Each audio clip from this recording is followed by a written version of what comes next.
Halo, selamat datang di kelas menulis memoir dan biografi. Gimana sih teknik menulis memoir? Nah, pembukaannya harus memikat, ya. Bagaimana bikin pembukaan yang memikat? Kita bisa memulai dengan midrise, artinya adegan-adegan yang ada di agak ke tengah, jadi enggak langsung di bagian depan. Tidak usah berbahasa lama, langsung eh, hadapkan si tokoh atau karakter itu dengan situasi yang sulit, peristiwa dan masalah yang genting, sehingga dia harus mengambil tindakan yang membawa cerita itu maju. Ya, nanti baru setelah pembukaan yang mitras itu kita flashback ke peristiwa sebelumnya, apa yang membawa si tokoh sampai kepada peristiwa yang genting tersebut. Itu caranya. Jadi yang pertama midrise, pembukaan untuk menarik, memikat si pembaca. Setelah itu kita flashback ke bagian sebelum dia tiba di situasi tersebut, ya. Kemudian begitu terus naik, dia menghadapi konflik, rising konflik, klimaks dan resolusi. Nah, isinya harus unik dan menarik. Jadi kalau misalnya isinya itu biasa-biasa aja, orang pasti akan merasa itu basi dan klise. Oh, kayak gini doang ya, nggak ada sesuatu. Jadi what next?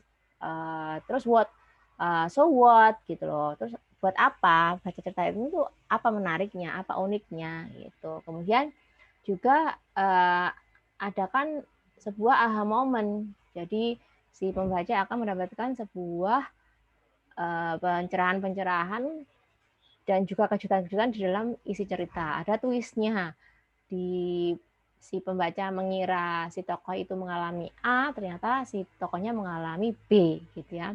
Kemudian si pembaca mendapatkan epipeni dan insight, pencerahan-pencerahan. Sama ya, epipeni dan insight itu mirip-mirip sih. Jadi kalau insight itu lebih ke pencerahan, kalau epipeni itu kayak si pembacanya ngerasa, oh iya nih, gini toh, gitu. Nah, terus penutupnya juga harus berkesan, sehingga ketika si pembaca menutup buku memo yang kita sajikan itu, dia akan terkenang-kenang terus, dan dia bisa menceritakan cerita memoir itu kepada orang lain, karena dia mendapatkan sesuatu memorable. Nah, lebih bagus lagi kalau memorable momennya itu dia dapatkan juga di tengah-tengah cerita. Jadi ada bagian-bagian adegan-adegan yang dia nempel banget di kepala si pembaca sehingga dia bisa menceritakannya kembali. Nah, kemudian perhatikan konflik dan suspense, ya, pertentangan dan tegangannya. How to balance reality with pacing. Jadi jangan tegang terus juga karena itu akan bikin capek, tapi jangan slow terus. Jadi ada balance keseimbangan dan pacingnya antara tegang, kemudian slow, tegang gitu ya. Banyak-banyak melihat film yang bagus, banyak-banyak baca novel dan cerita juga memori yang bagus supaya kita bisa ikut meniru gitu ya. Banyak-banyak berlatih. Kemudian emotion. Bagaimana kita memikat si pembaca supaya dia terus membuka halamannya. Permainkan emosinya gitu. Jadi bikin dia deg-degan, bikin dia was-was, bikin dia juga berdebar-debar gitu kan, menanti-nanti gitu. Terus dialognya gimana? Dialognya harus bernas juga Kak, kita bikin novel itu. Jadi dialog yang terlalu basa-basi itu kita bisa tinggalkan ya. Berlatih terus plot, choosing the correct plot for your story. Mungkin kita punya beberapa alternatif plot, pilih yang paling tepat buat cerita kita karena plot ini pengaruh juga. Jadi supaya si pembaca itu bisa merasakan flow-nya cerita dengan tema tertentu yang udah kita tekankan itu, plotnya itu juga harus sesuai. Kemudian settingnya kita bagaimana mendeskripsikan memoris tersebut. Setting itu bisa waktu, bisa tempat. Jadi tempat misalnya kalau misalnya orang lagi sedih, itu mungkin settingnya pas hujan atau malam hari gitu ya. optimis gitu. Jadi setting itu mendukung cerita. Terus tema, pilih yang sesuai dengan cerita kita.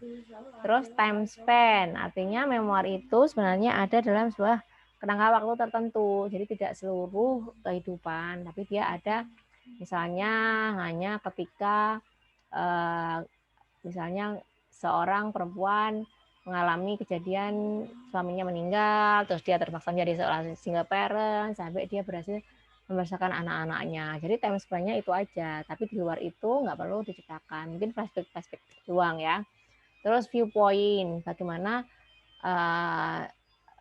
titik pandang, sudut pandang yang kita pilih dalam menceritakan cerita ini.